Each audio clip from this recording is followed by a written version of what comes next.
જી નામ જય સિયારામ. હમણાં હાલમાં એક બાજુ મહાકુંભ, બીજી બાજુ લગ્નોત્સવ. કચ્છની વાત કરીએ તો સમાજની અંદર આહિર સમાજમાં લગ્નોને ઘણું બધું એવું ચાલુ છે. આજે ઘણી બધી વાતો કરીએ ને તો એમાંથી એક વાત દેખાઈ આવે છે. જુનાગઢની વાત યાદ આવે છે કે મેકણ દાદા દત્તાત્રેય પાસે જાય છે અને મેકણ દાદાએ ત્યાં કને બેઠા, સાધના કરી, 2-4 સમયના રહ્યા. ગુરુદત્તે એને કાવડ આપી ને પછી ભ્રમણ ચાલુ થયું. ક્યાંક એવી વસ્તુ પણ દેખાણી કે બધા લોકો માંગવા આવતા હોય છે, પણ એવો ને એવો એક બનાવ ધ્રંગ ખાતે પણ બને છે. ત્યારે મેકણ દાદા એક સાખી બોલે છે કે મંગણું ઉનીજો મંગણું જો પૃથ્વી જા પ્રતિપાળ, રાજા પ્રજા છે બાળ ગોપાળ. આ બધી વાતો કહીએ છીએ ને કે જ્યારે કુદરત પાસે આપણે માંગીએ છીએ તો કુદરત જ આપે છે. બાકી એવા લોકો પાસે માંગવું નહીં કે જેથી કરીને આપણે ક્યાંક નીચું જોવું પડે, કોઈને કહેવાય નહીં કે જેથી કરીને આપણે નીચું જોવું પડે. આવી એક જ સાખીની અંદર ઘણી બધી વસ્તુ એવી હોય છે. ઘણી વખત કોઈ નામ માટે કે કોઈ ફેમ માટે કોઈ દાતા હોય કે દેતું હોય છે કે દાતારી બતાવતું હોય છે, અથવા તો આપણે યાચના કરવા જતા હોઈએ છીએ તો સામેવાળાને આપણે માન સૂચક શબ્દો બોલતા હોઈએ છીએ કે એમને પંપાડતા હોઈએ છીએ. એવા સમયે એક ધ્રંગ ખાતે કચ્છના રાજવી આવેલા હોય છે અને કંઈક ભેટ સોગાદો આપે છે. અને એ વખતે મારા ધ્યાન પ્રમાણે એવું લખાણું હતું કે ન ખપે તો જો માન મર્તબો, ન ખપે તો જો નાણું. આ વાતનો ઉલ્લેખ મેકણ દાદાએ કરેલો છે. એ વાતને વર્ષો વીતી ગયા બાદ જ્યારે ધ્રંગ સમાધિ સ્થળના મહંત 7મી પેઢીએ જ્યારે મૂળજી રાજા હતા ને, એ વખતની વાત પણ આજે ભેગી કરવી પડશે. આ વાતો મને એટલા માટે ધ્યાન છે, એ વાત તમને એક ખુલ્લી વાત કરી દઉં કે જે તે વખતે મેકણ દાદાની હયાતીમાં પ્રેમજી લેરું લખતા હતા અને એ વાતો આપણા સુધી પહોંચી છે. અને આ વાતો હું જે વાત કરી રહ્યો છું કે જે અત્યારે હાલના મહંત જે મૂળજી રાજા છે, એમનાથી આગળ કાનજી રાજા, એમનાથી આગળ મંજી રાજા, આ 3 પેઢી સાથે સતત સંપર્કના હિસાબે આ બધી વાતો કરી શકીએ છીએ. કારણ કે ગાદીપતિ હોય છે ને એ લોકોને જ ખબર પડતી હોય છે કે જગ્યાઓ કેમ અને કેવી રીતે ચાલતી હોય છે. એ જ વાત આવી હતી 7મી પેઢીના જે મૂળજી રાજા મહંત હતા જે તે વખતે મંદિર બનાવવાની વાત આવી હતી. તો મંદિર બનાવવા માટે તો ગાડામાંથી, હવે એ જમાનાની અંદર તો આપણે સમજી શકીએ છીએ, અને એ વખતે કોરીનો જમાનો હતો, રૂપિયા નહોતા. કોરી, ઢીંગલા, ઢબુ, પાંચિયા, આ ચલણ લગભગ આજની પેઢીને ખબર હશે નહીં.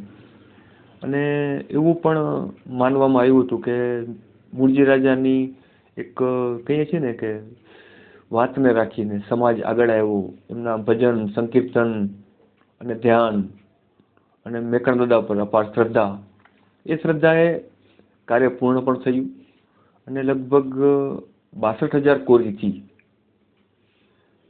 ખર્ચ કરી અને આખું મંદિર બનાવવામાં આવ્યું હતું. એ સમયે કહીએ ને કે એક સમાજ છે, એ સમાજ આખું આવે છે ત્યાં કને કે જે ખર્ચો થયો છે અમે આપવા તૈયાર છીએ. જ્યારે બધું પતી જાય છે ને ત્યારે બધા લોકો આવે છે. આ વસ્તુનો ઉલ્લેખ જે તે વખતે સાંભળવામાં આવ્યું છે. કોઈએ ઉલ્લેખ કર્યો નથી, સાંભળ્યું છે, ક્યાં લખાણમાં નથી, સાંભળેલું છે.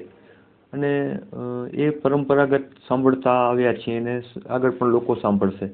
અને જે અત્યારે હયાત પેઢી છે એમને પણ લગભગ ધ્યાન હશે જ કે આ વાત બન્યો હતો. ત્યારે એ પરિવારને એમ કીધું હતું કે મંદિર બની ગયું, હવે પૈસાની કંઈ જરૂર નથી. આ વાત પણ થઈ હતી. અને જો મેકણ દાદાની વાતો કરીએ ને, મોતી મંગ્યા નડી છે ભલે ચડે કટ, જડે ગઢ જે પાડકું તડે સંભાળી જટ. કંઈ એમને એમ નથી કહેવાનું. મેકણ દાદાએ સમયાંતરે જે વાતો કરેલી છે ને, એ ક્યાંક ને ક્યાંક આપણે આપણા રૂટીન લાઈફની અંદર આપણે જોઈ શકીએ છીએ. ક્યાંક સારું કે ક્યાંક ખરાબ. જેને કહીએ છીએ ને કે જીવત ઝેર મથિયો, શક્કર જેડા થયો મુજા સેણ, એને બીજી ભાષામાં કહીએ છીએ આપણે કે એવા નવેણ કાઢો કે જેથી મનના કોઈને કહીને કોઈને દિલને ઠેસ પહોંચે, એવી વાતો પણ આપણે જોઈએ છીએ. તો ક્યાંક ગીતાનો સાર રૂપી એમ કહે છે કે વગર કમાણીએ મોજતા મંગે, એની કે લજુ નથી થયું, એ જ ગીતા કહે છે. કર્યા વગર કંઈ મળતું નથી, કરેલ વેળો જાતું નથી. લોકો સમજી શકે એટલા માટે આ બધા વાક્ય પ્રયોગો છે. અને મેકંદાદા કરવામાં આવેલી વાતો છે, મારા મન મુજબ, મારી મતિ મુજબ આપ સુધી પહોંચાડું છું. ક્યાંક ભૂલ પણ થતી હોય તો એ મેકંદાદો માફ કરે, અને સાંભળનાર વર્ગને કંઈક વાતો ઉતરે એટલા માટે જ આપણે આ વાતો કરતા હોઈએ છીએ. બાકી તો છે ને, સારે કે જી ને બછડે કે જી, આ મેકંદાદાએ કીધું છે. જો ખરાબ માણસો નહીં હોય તો સારા માણસોની કદર નથી થવાની. અને આપણે કાર્ય કરતા રહેવાનું છે. કાર્ય ધીમે ધીમે દાદાનું કાર્ય કરવાનું છે, એ વસ્તુ નક્કી છે. જ્યારે થાય ત્યારે દાદાની ઈચ્છા હોય ત્યારે થાય.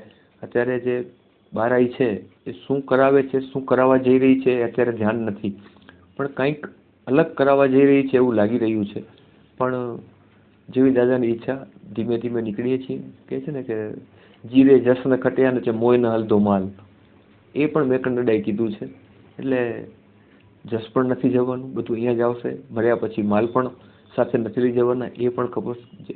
એટલે સીતારામ સંભાળવાની વાત કરે છે મેકંદાડો. એટલે સીતારામનું નામ લઈને આગળ વધતા રહીએ, જીનામ કરીએ. બાકી તો જેને કહીએ ને કે ધ્યેય તો રાખેલું છે કંઈક કરવા માટેનું.